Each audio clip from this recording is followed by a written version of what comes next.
The wheelchair was pushed against the wall like it had been discarded, not parked. That's the first thing I noticed when I walked through the front door. The second thing was he smells stale air, old food, the particular silence of a house that hadn't heard a human voice in days. My grandfather was in the back bedroom, sitting upright in his recliner with a blanket pulled to his chin and an empty water glass on the table beside him. His lips were cracked. His hands were shaking worse than the last time I'd seen him, and that had only been 6 weeks ago. I called his name and he turned his head slowly, like the effort cost him something. On the kitchen counter I found a single sticky note in my uncle's handwriting. It said, "Walter is stable. We had to handle some business out of state. Back in 2 weeks. Don't overreact." 2 weeks. My grandfather had Parkinson's. He needed his medication on a schedule, meals 3 times a day, help getting to the bathroom at night. He was 79 years old and they had left him alone with a sticky note and half a box of crackers on the counter. I pulled out my phone and started dialing 911. That's when his voice came from the hallway. Raspy, thin, but unmistakably firm. "Put the phone down, Mason." I walked to the bedroom doorway. He was looking at me now with those sharp gray eyes that had always made me feel like he could read a blueprint just by glancing at it. He'd been a civil engineer for 40 years. Designed 3 bridges in this state. The Parkinson's had taken his steadiness, but it had not touched whatever lived behind those eyes. "Grandpa, you need a doctor. You're dehydrated, you haven't eaten." "I ate this morning. There's a casserole in the freezer. Mrs. Calloway next door has been checking on me twice a day." He paused to breathe. "Sit down. Grandpa. Sit down." I sat on the edge of his bed. He looked at me for a long moment. Outside, the December wind pushed dead leaves across the porch. The house creaked the way old houses in Tennessee do in winter, like they're settling into themselves. "You came early," he said finally. "I didn't expect you until Friday. I got a bad feeling. I took off work." Something shifted in his expression. Not surprise. More like relief he had been careful not to show until now. "Good," he said. "Then it's time. Go out to the workshop. Bottom drawer of the red toolbox. Bring me what's inside." I stared at him. "What's in the bottom drawer?" He closed his eyes. Everything they thought I was too old to put together. The workshop was attached to the back of the house, connected by a covered walkway my grandfather had built himself in 1987. I'd spent half my childhood in that room watching him work, handing him tools before I even knew their names. The smell of machine oil and cedar had never left my memory. The red toolbox stood against the far wall, chest high, 6 drawers. The bottom one had a combination lock on it. I went back inside and asked him for the code. "Your mother's birthday," he said. "Month and year." I went back out. The lock opened on the first try. Inside the drawer, beneath a folded chamois cloth, was a fireproof document sleeve and a silver flash drive taped to the inside of the lid with a strip of electrical tape. Underneath both of those was a small brass key with a white paper tag tied through the loop. On the tag, in my grandfather's handwriting, "Filing cabinet. Basement. Left side. 3rd drawer." I brought everything back to his bedroom and set it on the bed beside him. He looked at the pile the way a man looks at something he's been waiting a long time to hand off. "Flash drive first," he said. "Use my laptop. It's on the desk." The file was labeled simply, "For Mason. Do not share until you've seen everything." I clicked play. My grandfather appeared on screen, sitting in this same recliner, wearing the same flannel shirt he seemed to own 12 of. The timestamp in the corner read 14 months ago. His hands were steadier then. His voice was clear. "Mason," he said, "if you're watching this, then I made the right choice waiting for you." He folded his hands in his lap. "I'm going to tell you some things that are going to make you angry. I need you to stay calm and finish watching before you do anything. Can you do that for me?" "Good." He leaned forward slightly. "Your Uncle Darren has been stealing from me for 3 years. I paused the video. Looked over at my grandfather in the recliner. He had his eyes closed and his chin slightly lifted, the way he used to stand on job sites when he was waiting for something to be confirmed. I pressed play again. It started with the power of attorney. 2 years after your grandmother passed, Darren came to me with a document. Said it was standard. Said it would make things easier for everyone if something happened to me. I was 60 days out of the hospital with my first Parkinson's diagnosis. I was scared, Mason. I'm not ashamed to say that. I signed. He paused. That was my mistake. Everything that came after was his. He held up a yellow legal pad covered in his handwriting. I kept records. Every withdrawal I didn't authorize. Every property decision I wasn't consulted on. The river cabin your grandfather built with his own hands sold 18 months ago. The proceeds went into a business account registered in Sandra's maiden name. Your uncle told me it sold for $40,000. I found the actual closing documents. It sold for $112,000. I stopped the video again and pressed my hands flat on the desk. Breathed, pressed play. There's more. The investment account your grandmother and I built over 40 years, the one I always told you would be split equally between your father's family and Darren's. Darren filed an amendment last spring, claimed I'd authorized a change. I have the document. I have my signature on it. He let that sit for a moment. I also have a neurologist's note confirming I was admitted for a fall-related injury on the same day that document was supposedly signed in a notary's office 2 counties away. He reached off camera and set a manila folder on his knee. I did not sign that document. Someone did. It wasn't me. The video ran for another 4 minutes. He walked through everything methodically, the way he had always approached a problem, not with emotion, but with sequence. Foundation first. Then structure. Then the load-bearing truth. When it ended, the room was completely quiet. My grandfather opened his eyes. Now do you understand? He said, why I didn't want you calling 911 and turning this house into a scene before you knew what you were standing in the middle of. I nodded slowly. The key, he said. Go downstairs. The basement smelled like old concrete and motor oil. A single bulb hung from the ceiling on a pull chain. I found the filing cabinet against the left wall, exactly where he'd said. Gray metal, 4 drawers, the third one locked. The brass key fit perfectly. Inside was a hanging file system, color-coded with tabs in my grandfather's handwriting. Red tabs for financial documents. Blue for property. Green for legal correspondence. Yellow for what he had labeled, in careful block letters, evidence.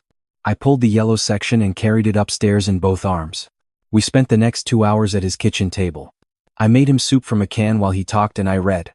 His neighbor Mrs. Calloway knocked at 3 o'clock, and I answered the door.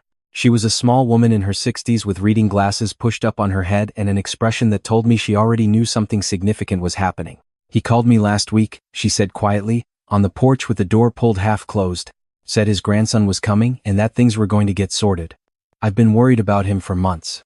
She looked past me toward the kitchen. Those people he lives with his son and the wife, they weren't kind to him. I want you to know that. I thanked her. She left a container of chicken and rice on the porch railing.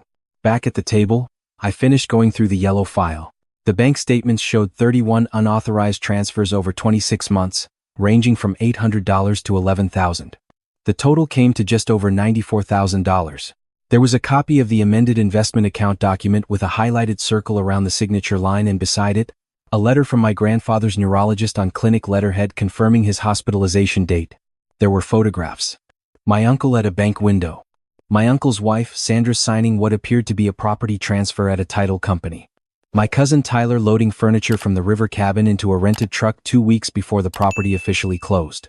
And at the back of the file, still sealed in its original envelope, addressed to the Tennessee Bureau of Investigation, a formal elder financial abuse complaint, prepared by my grandfather's attorney, notarized, and ready to be mailed. I looked up from the table. You've had this ready to send for how long? 7 months, he said. I was waiting for the right moment. What was the right moment? He looked at me steadily. When Darren thought he'd already won, I slept on my grandfather's couch that night. He slept better than he had in weeks, Mrs. Calloway's words, not mine. She checked in by phone at 9. In the morning, I called my grandfather's attorney, a woman named Patricia Hollis whose office was in Knoxville. She picked up on the second ring and said she'd been waiting to hear from someone in the family. We talked for 40 minutes. By the end of the call, she had a scanned copy of every document in the yellow file and instructions from my grandfather, conveyed through me, to proceed. He wants it to move fast. I told her. It will, she said. There was something dry and certain in her voice that I found deeply reassuring. I didn't contact my uncle. I didn't send a text or leave a voicemail or forward anything to my cousin Tyler. My grandfather had asked me specifically not to. He used the word specifically twice. The moment they know what's coming. He said, they'll move money, destroy documents, lawyer up with someone who charges $400 an hour to buy delays. Let them walk in here thinking they still have the advantage. He said it calmly. The way he used to describe load calculations. And if they don't come back? I asked. They'll come back, he said. That house in Boca Raton they rented for the month, Darren booked it with the proceeds from my river cabin sale. When that money runs out, they'll come back. He was right.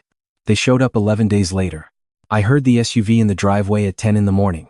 My grandfather was dressed and sitting in his recliner. I was at the kitchen table with my laptop open and a second chair pulled beside it. The files were in a neat stack beside the laptop. The television in the living room was on, volume low. The front door opened without a knock. My uncle Darren came in first.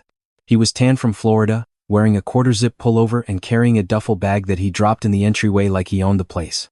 Behind him came my Aunt Sandra with grocery bags and a bright, practiced smile. My cousin Tyler came last, headphones around his neck, thumbs moving on his phone. "Hey, old man," Darren said, walking past the kitchen without looking at me. "How are we doing?" "Sitting up," my grandfather said. "That's more than some people expected." Darren laughed. He actually laughed. He dropped into the armchair across from my grandfather and stretched his legs out. Sandra set the groceries on the counter and finally noticed me at the table. "Mason, I didn't know you were coming." She said it pleasantly, without breaking stride. The way someone says interesting weather when they don't actually find the weather interesting. "Family," I said. Tyler glanced at me, nodded, went back to his phone. Darren had started talking about Florida. The drive, the weather, something about a restaurant on the water. My grandfather listened without expression.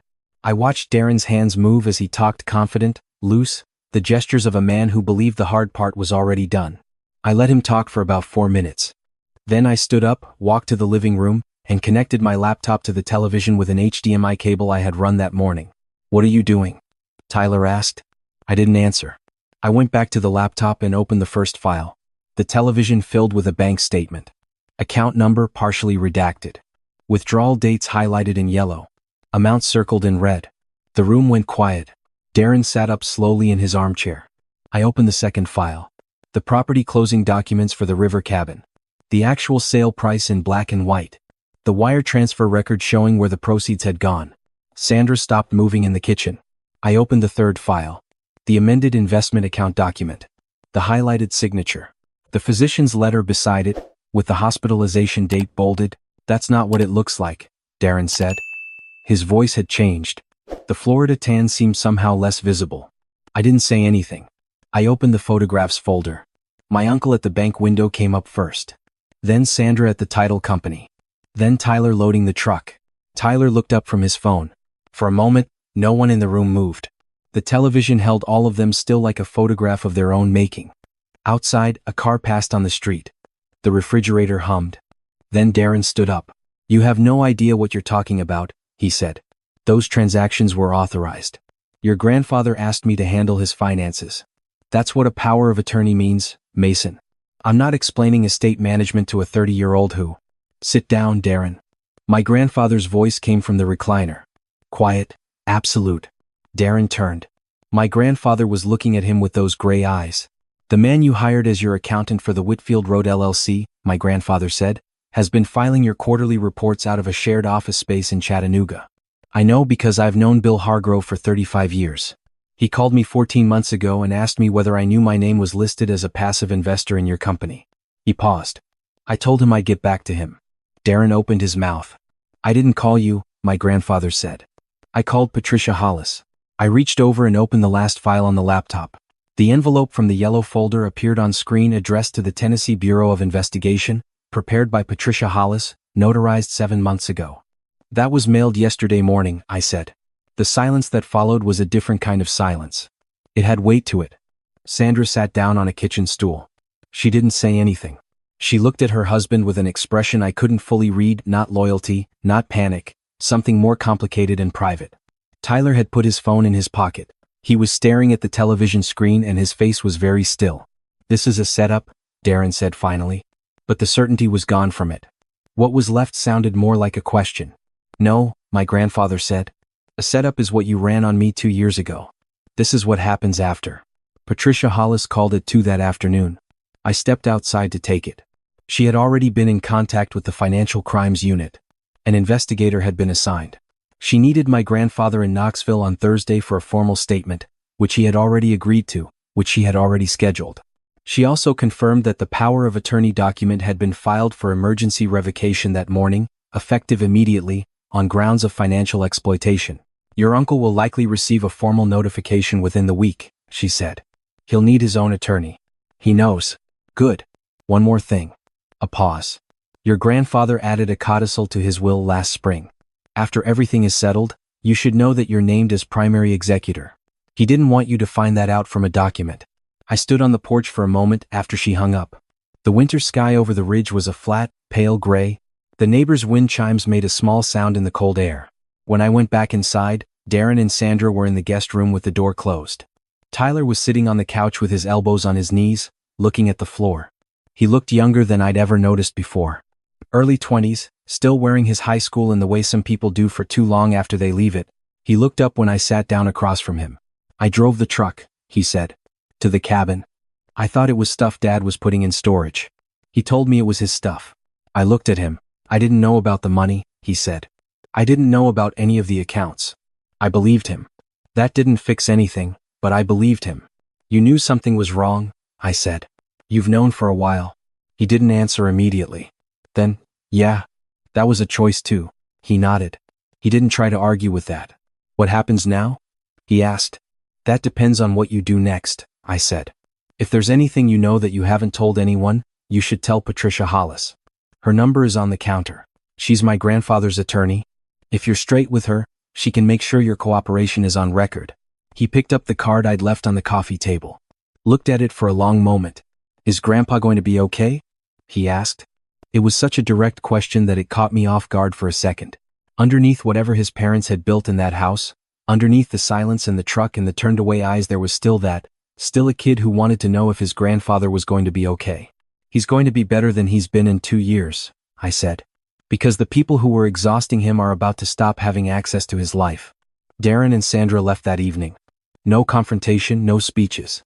Darren carried his duffel bag out to the SUV and Sandra carried the groceries she'd brought, which I found almost impressive in a grim way. She hadn't forgotten the groceries.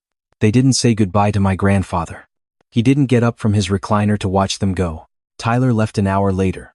He shook my grandfather's hand at the door, which I hadn't expected.